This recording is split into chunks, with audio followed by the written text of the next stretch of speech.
how many times have we seen it up on the slides today? The drought monitor map, or some version of it, or some data from it, quite a bit. And like I said, I know there's quite a few of you in the room that actually are participants in that process, and I'm one of the authors, and Curtis is also an author. And so, you know, I've been an author for almost 18 years now, and I've learned a lot, and a lot from you all, and that's what's encouraging about the process. I always end a lot of my drought monitor talks by saying the map is what we get, but the process that we go through to get the map is what's most important to me. And there's a lot of moving pieces and parts to that process, and I'm going to just touch on some of those today quickly. Maybe. There we go. So just to let you know, in coordination with USDA, we have a series of 3 drought monitor learning sessions that are on tap for this summer. We did the first one a couple weeks ago. I led that one. We had about 120-ish USDA personnel from around the country on it. We have another one coming up this month in June, and then another one in July. Curtis is going to be leading one of those, and Deb Bathke's going to be leading the other one. And there's a registration online here, and it's hard to read here, but basically what we're doing is, it was, like I said, it was in coordination with the climate hubs and getting information out to all the different field level people within the various branches of USDA around the country to give them information to hopefully help them answer the questions that they get about the drought monitor. One of my challenges as a drought monitor author and as a longtime author is discounting a lot of misinformation that gets out there. And so this is just an opportunity for people to sign up and chime in. There's a Q&A session involved with this. It's open to anyone. Like I said, it's geared towards USDA people in coordination with some work we're doing with them. But please tune in, or if you want information on that, let me know. So one of the challenges of the U.S. Drought Monitor is we're trying to show all the different types of drought on one map. We're not just focusing on one of these types of drought, but you have meteorological, agricultural, hydrological, socioeconomic, and ecological drought, all taking place in various shapes and forms at the same time. And our challenge is putting it all on a single map.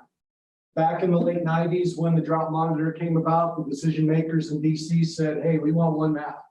We don't want a map for each one of these. We're not going to fund any of these maps either, so have at it, but we want one map. So that's kind of been our challenge through the years. The drought monitor is unique, and I call it the gold standard of drought monitoring around the world.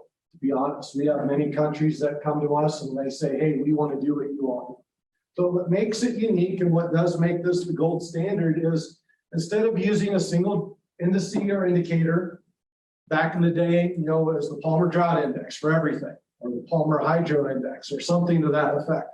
The idea was we have all these different indices and indicators out there.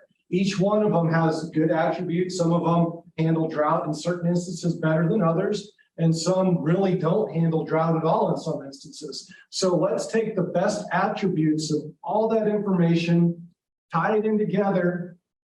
The physical data, that's the objective data we use. That's 90% of what we do. Then we have the subjective nature of it. We have about 400 to 500 people that communicate through an email list server, and they tell us what's going on in their backyard. I can go to Dave. Dave can tell me what's going on in New Mexico a heck of a lot better than I can guess by just looking at the data. So they get together each week. Russ does it in Colorado as well. We get information from California and Nevada.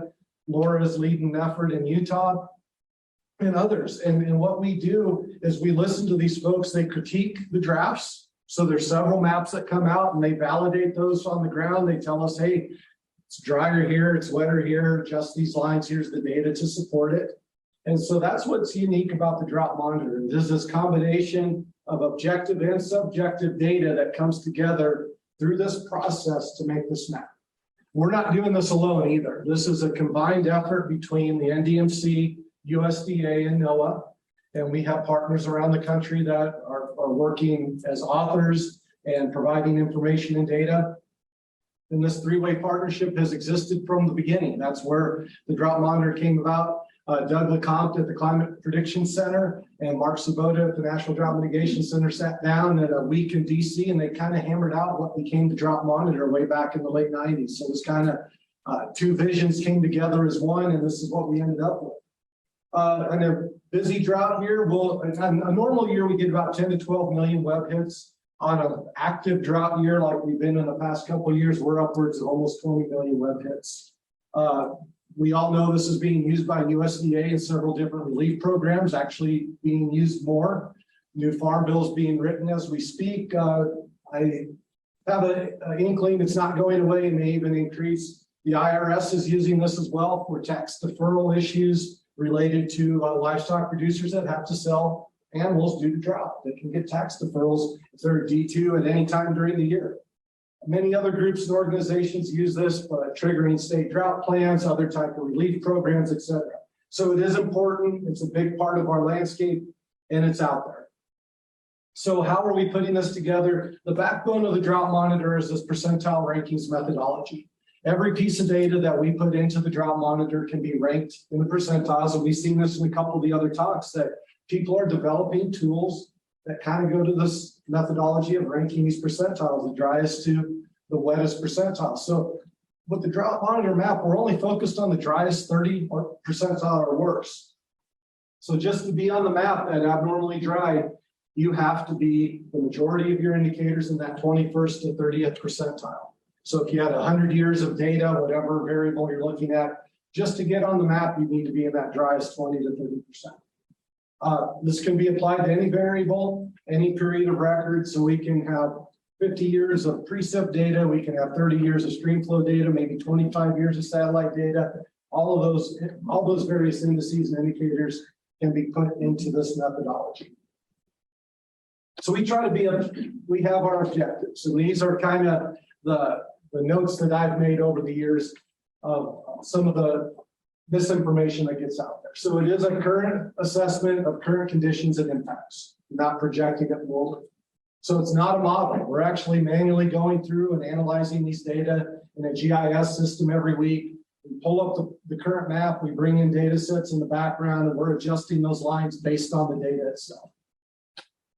It's not only interpreting precipitation. Comes up a lot. Well, it rained in my county. How come the map didn't change? Or it hasn't rained in my county. And yes, precipitation is one of the main variables we look at. But we look at several dozen different variables each week. But they all play into it. It's not a forecast or an official drought declaration.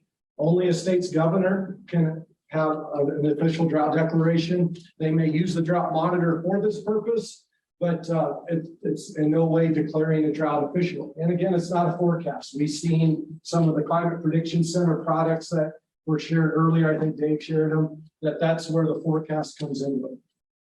When we make the map, we don't take into account any of the relief programs. Those programs started using the map because we're an unbiased, objective piece of information. If we started taking into account the relief programs, so is it really reflective of the conditions or of areas that are wanting relief? We try to show impacts on the map. Short-term and long-term are both identified. Sometimes it's a combination of both. The short-term time scale is generally 6 months in length or less. Long-term is generally 6 months or more. Sometimes you'll see that combination of both, and that's just saying that both short and long-term impacts are being shown. Again, I talked about the local expert input, so I'm not going to say that again.